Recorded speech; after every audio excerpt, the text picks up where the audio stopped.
えーっと、今回のクエストはフルフルか。あいつの鳴き声うるさいから嫌やねんな。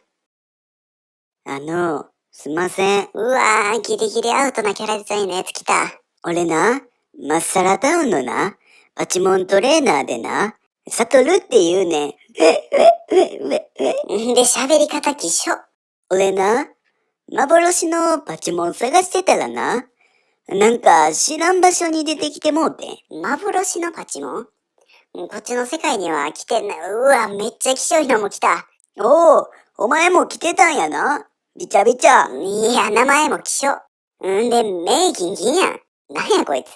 こいつはな、俺のな、大親友なんやで。いや、命狙われてるやん。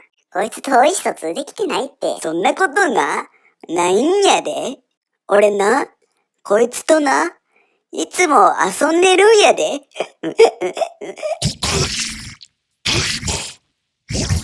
決まってもうてるやん。こいつ早く討伐した方がいいって。そんなことんな、したらあかんねんで。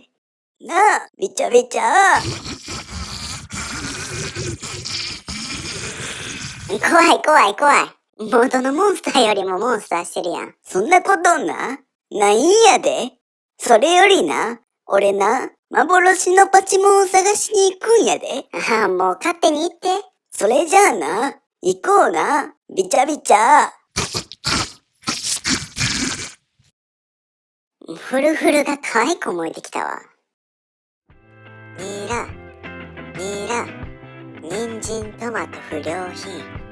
ニラ、ニラ、人参トマト不良品。しめじインゲン、グリーンピース。しめじインゲン、